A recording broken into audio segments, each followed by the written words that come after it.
Brilliance Audio presents Dark Descent by Danielle Rose, performed by Frankie Corzo.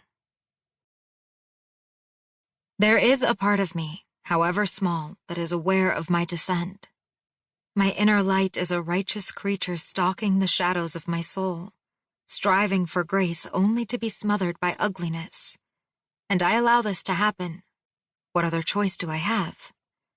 That flicker in the darkness of my soul, in the obsidian-colored abyss washing over me even now, reminds me that I once believed I could be a savior. The burden of protecting the innocent and punishing the guilty was a weight I wanted to bear, because I believed in our cause, in the greater good. Since then, I have become privy to one undeniable truth. Evil lurks while the world slumbers, and never, in all my years, have I wanted something more than my overriding desire to become one with it.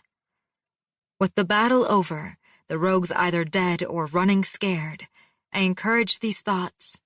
I think about power and destruction, about claiming my rightful place as leader over this planet. I wish to be their maker, their idol, their god.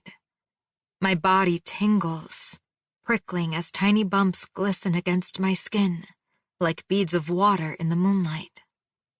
I look up at her now, bathing in her glory, in her strength.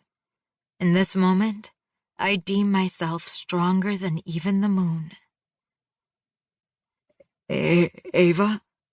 Jasek repeats, voice beginning to shake. My sire has said my name many times now, but I continue to ignore him. I don't care to talk. I have no intention of rehashing details of the battle. They lost, we won, and that's all that matters. Winning is all that matters.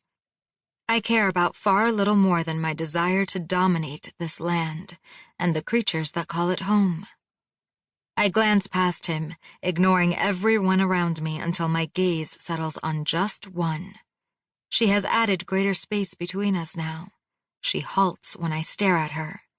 But something about her presence continues to grow distant, as though she is becoming farther from my grasp with every second that passes. She doesn't need to confess that putting distance between us is her pathetic attempt to squash her fear. I can sense her distress. I can smell it. I lick my lips and her eyes widen. If she does this for much longer, they may just spill from their sockets, splattering to the ground in a messy heap, rolling from their captor until they are squashed beneath the sole of my boot.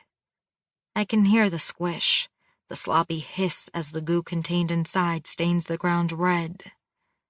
Of course, I am making assumptions. I've never popped eyeballs, so I have no idea what color the devastation would be.